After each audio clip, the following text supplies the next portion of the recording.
अच्युतं केशवं रामनारायणं कृष्णदामोदरं वासुदेवं हरिं श्रीधरं माधवं गोपिकावल्लभं जानकीनायकं रामचन्द्रं भजे। अच्युतं केशवं सत्यभामाधवं माधवं श्रीधरं राधिकाराधितम् इन्दिरामन्दिरं चेतसा सुन्दरं देवकीनन्दनं नन्दनं सन्ददे।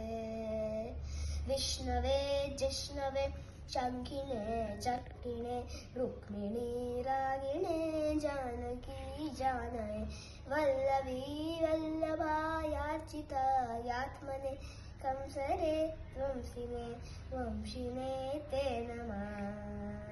कृष्ण गोविन्द हे राम नारायण श्रीपति वासुदेवाचिता श्रीनिधे अच्युतानन्द हे माधव धोक्षज द्वारका नायक द्रौपदी रक्षकम्।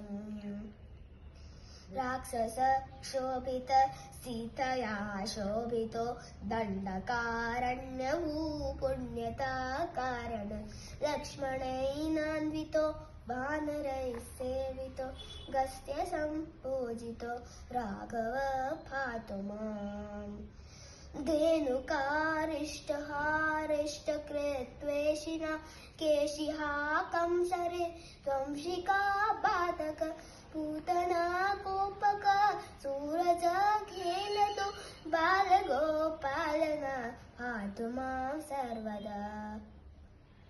विद्युद्योतवत् प्रस्फुराद्वाससं ब्राह्मणं बोडकं ढोळसद्विग्रहं कन्ययामालयं शोभितो रस्थलं लोहितां गिरिधरं पारिजाक्षं भजे। कुञ्चिते कुन्तलैर्भ्राजमानं रत्नमौलिं लसत् कुण्डलं गण्डयो हारकेयूवरं कङ्कणप्रोज्वलं किङ्किणी मञ्जुलं श्यामलं सङ्गये। अच्युतस्याष्टकं यः पठेदिष्टदं प्रेमतः प्रीत्यहं पुरुषसस्पृहं कृत्यतः सुन्दरं वेद्य विश्वम्भरं तस्य वश्यो हरि जायते सत्परम्। इति श्रीशङ्कराचार्यविरचितम् अच्युताष्टकं सम्पूर्णम्।